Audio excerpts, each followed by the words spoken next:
You use APIs pretty much every day. You check the weather, you order something online, you refresh your social media feed.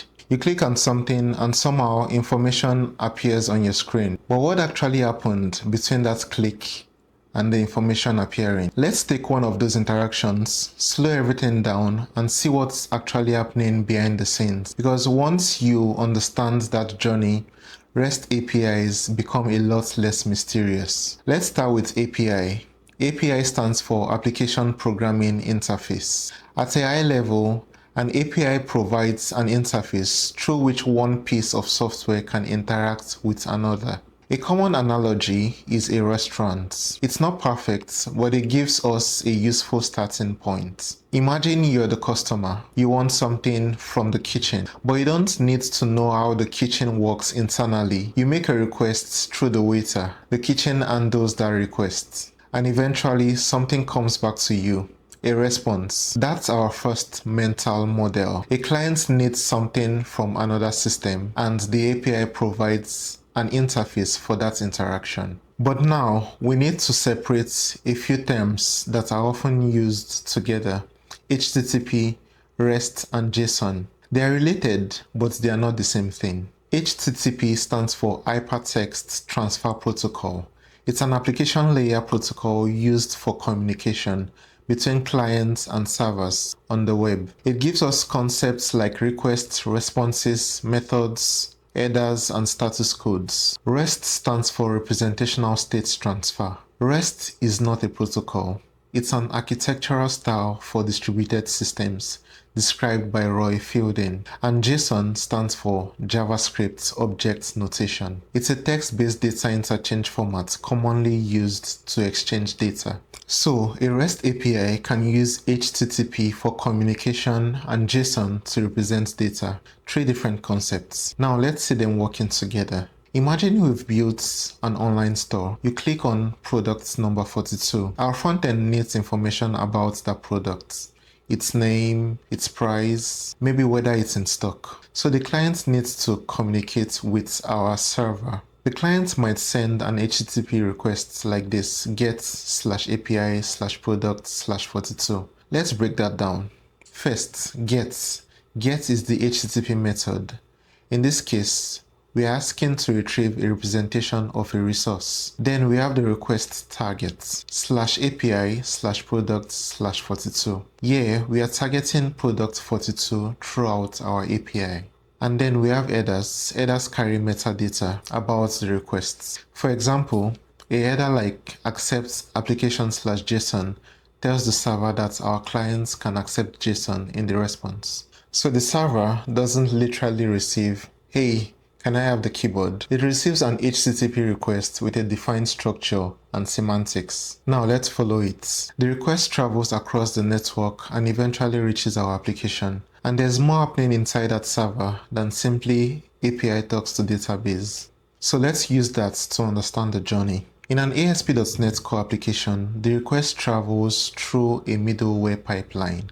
Middleware can participate in cross-cutting concerns such as logging, authentication, authorization, and error handling. Routing then helps select the endpoints that should handle the requests. Suppose we've defined an endpoint for get/API/product/ID, and our incoming request is get/API/product/42. The HTTP method matches, the route matches, and the value 42 can be bound to our endpoint ID parameter. Our application now knows which product we are asking for. From there, the application can perform whatever work is necessary. Maybe it queries a database, maybe it reads from a cache, maybe it calls another service, or maybe it performs some business logic. An API doesn't require a database. Those are implementation details behind the interface exposed to the client. Let's say our application finds product 42.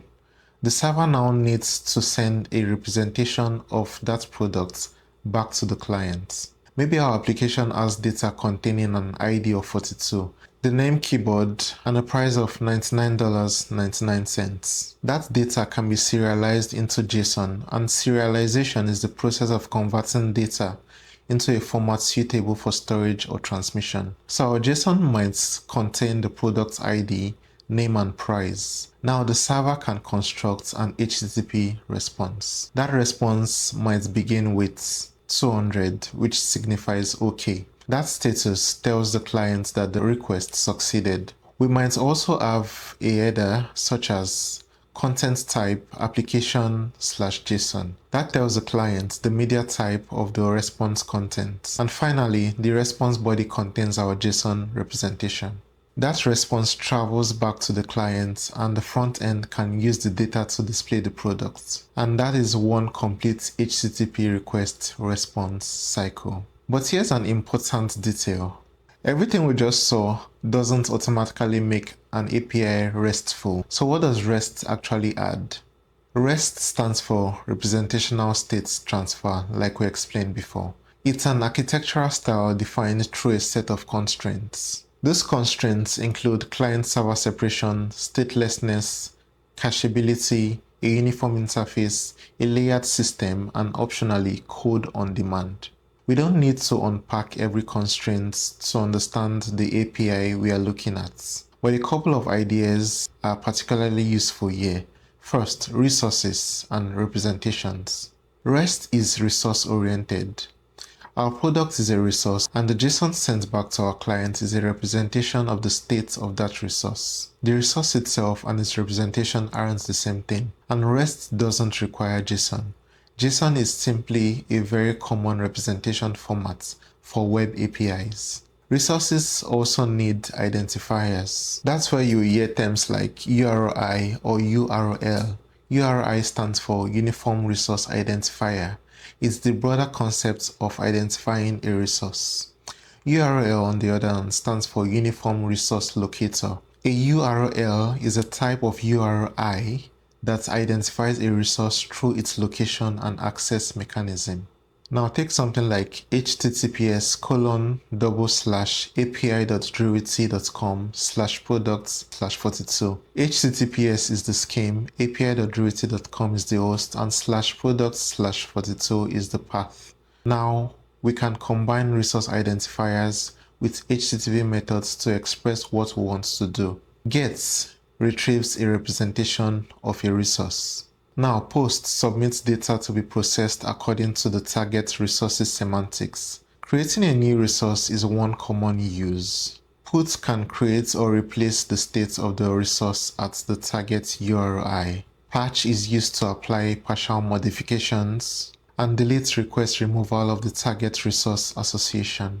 You often see these compared with CRUD, which stands for Create, Read, Update, and Delete. That comparison shows the general pattern, but HTTP methods have their own defined semantics. There's one more REST constraint that's especially important to understand: statelessness. Stateless does not mean the server cannot store data. Your application can absolutely have a database, caches, users, products, orders, and other persisted states. REST statelessness concerns the communication between the client and server. Each request from the client should contain the information necessary for the server to understand and process that request. The server shouldn't depend on stored client session context from a previous request just to understand the next one. So stateless communication does not mean a stateless application. Now, let's talk about the response again. HTTP status codes give the client standardized information about what happened. 200 means OK and it indicates that the request succeeded.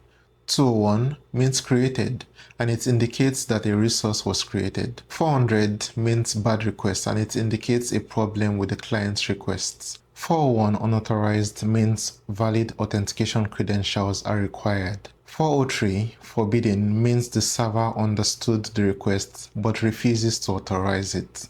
404 not found means the target resource wasn't found. And 500 internal server error means the server encountered an unexpected condition. And remember, these are HTTP semantics. REST didn't invent HTTP methods or status codes. A RESTful HTTP API can take advantage of the semantics HTTP already provides. So the next time someone says, send a GET request to the REST API endpoint and pass the JSON response, you shouldn't just hear a collection of technical terms. You should be able to picture what's actually happening.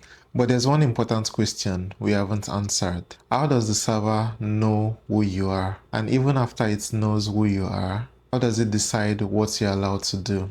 Those are two different problems. Authentication is about establishing who you are. Authorization is about determining what you're allowed to access or do. And that's what we are visualizing next.